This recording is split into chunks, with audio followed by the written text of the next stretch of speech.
track, the Abhorrent. I wanted this track to have a bit more of the old school like Cradle influence in there, and because the blast beats are kind of a bit of a trademark for us, you know, because it's like also like it's the first proper track on the album. It had to like have a bit of a kick off with it, and hence the reason it's got like some really cool melodies and stuff in there. Not much else I can say about it really. It's like listen to it and you'll get a completely understand where I'm coming from. It's definitely old school Cradle.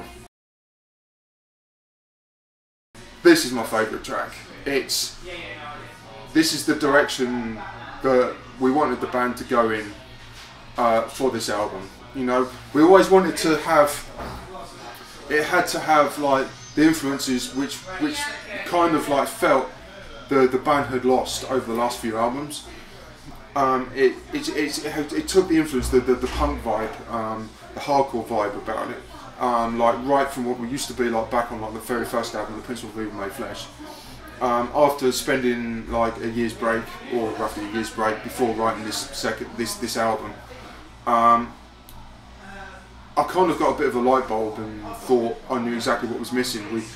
See, Cradle, we used to have like the aggression in there. We used to have like the whole "we don't give a fuck" attitude, and that kind of got lost through like the last few albums. So this one had to have all that attitude back in again. Hence the reason bringing back the whole punk vibe, the hardcore vibe, and stuff. Because we always used to do it, but it got lost for some reason, and hence the reason why we brought it back now.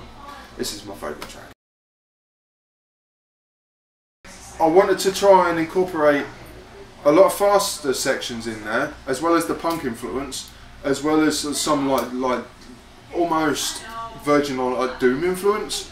You know, what we were definitely into back in the day. You know, the whole like what the band do, Paradise Lost, My Dying Bride, Anathema. You know, back in, you know, especially they're the sort of bands which influenced back in the day for when we done Principle.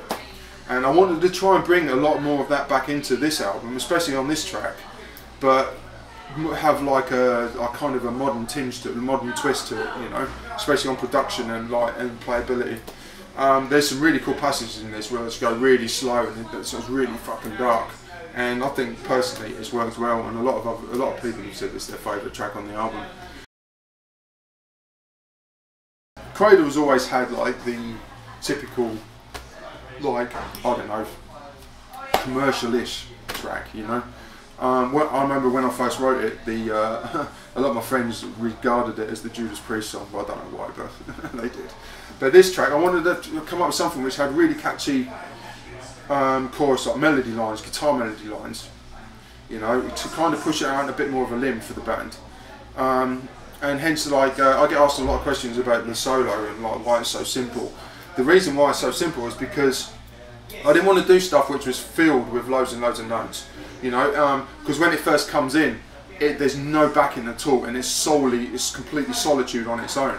And then when it builds up, the backing comes in, and it's so sparse, but it works really, really well. I wanted to capture like a really intense like atmosphere with it, without cramming any like millions of like shredding notes and stuff, and it works.